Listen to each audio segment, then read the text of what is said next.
नमस्कार, एक और नए वीडियो के साथ आज की इस वीडियो में मैं आपके साथ शेयर करने वाला हूँ रामधारी सिंह दिनकर जी का जीवन परिचय। तो इनके जीवन परिचय में हम इनके सब कुछ जानने वाले हैं इनके बारे में। ठीक है, तो वीडियो में बने रहें। तो चलिए सबसे पहले हम जानते हैं इनका जन्म किस सन में हुआ है। तो 1918 ईस्वी में इनका जन्म हुआ है। कहाँ हुआ है इनका जन्म? सिमरिया घाट, बेगूसराय जिला, बिहार, जो कि भारत में है, यहाँ इनका जन्म हुआ है। अब हम जानते हैं इनका व्यवसाय।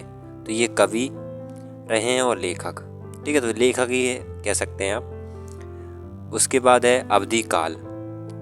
तो इनका जो काल था, आधुनिक काल में इन्होंने अपना कार्य किया। ठीक है, विधा इनकी गद्य और पद्य है। विषय तो इनकी है कविता, खंड काव्य, निबंध, समीक्षा। ये इनकी विषय हो गए। अब साहित्यक तो राष्ट्रवाद, ये इनकी भावना है इनकी। ठीक है, साहित्य में। उसके बाद है आंदोलन। तो प्रगतिवाद, इनमें आंदोलन में इनमें पार्टिसिपेट किया, यानी भाग लिया। इनको सम्मान मिला है पद्म भूषण का, जैसा कि यहाँ लिखा है। और किस सन में लिखा दिया है तो ये भी यहाँ पर लिखा हुआ है। ठीक है, तो सन से अगर इतना कुछ लिखना के अगर लिख सकते हैं तो याद है तो लिख लीजिए, वरना नहीं लिखिए। आप इतना याद रखिए कि इनको सम्मान मिला है पद्म भूषण।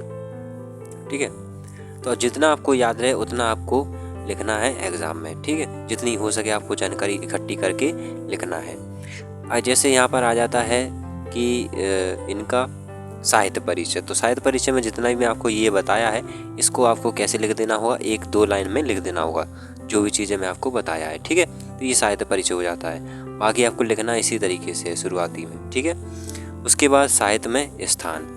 और हाँ, जब आप जीवन परिचय लिखो तो रचनाएं जो है आपको जरूर से लिखना है, क्योंकि उसके नंबर मिलते हैं। तो आपको मैं शो कर दूंगा यहाँ पर बगल में, तो देख लीजिए आप रचनाएं। ठीक है, अब मैं साहित्य में स्थान बताने जा रहा हूँ।